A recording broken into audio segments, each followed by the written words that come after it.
Unha mañá posta a xogar nunha carabelleira detrás da túa casa. Moi contento, remexes na lama cantando tirolí, tirolá, tirolí, tirolí, tiroleiro. De súbito, escoitas uns extraños ruídos nas polas, o teu carón. Ves unha forma negra que te fita con ollos mamelos como ovos. E unha boca grande como un mundo toda chea de dentes, enormes que che gritan. Aú, aú, aú. Horror, é o lobo. Amosache a súa denita, amosache porque, caramba, quérete papar de merenda. É preciso que lisques de alí a toda mecha, se queres salvalo do vexo.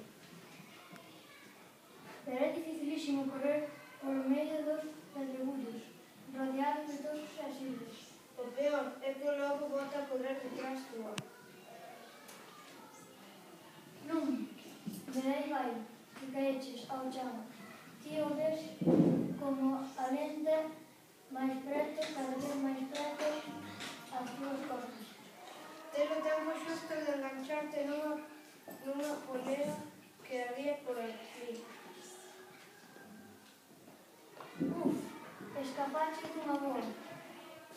Maida, que o recho do teu pantalón che deixaches enterrado hai pouquinho. Tirolí, tiroló, tirolí. Lobo pardo, non me pillas. Lobo pardo, non me pillas. Como? Pero se os lobos non poden gatear polos árboles. Pobre amiguiño, estás perdido. Os páxaros fan pío, pío e os teus dentes fan chac, chac. Ti metes a man no peto para ver se atopas por casualidade un revólver, pero non tes máis que un caramelo de café con leite. Como o medo te bombe un pouco tono, dixe o lobo: toma, meu lobiño, xa que pareces afameado, come este tofe dourado. O lobo ponse moi ledo e engule o caramelo mesmo sen quitarlle papel. Todo o mundo sabe, menos o lobo, que os tofes se pegan aos dentes. En nada de teso, o lobo ten os dentes totalmente pegados. Ti vais máis tranquilo cantando tirolí, tiroleiro, tirolí, tiroleiro. Pero cando chegas abaixo, sorpresa! Alá arriba o lobo desapareceu.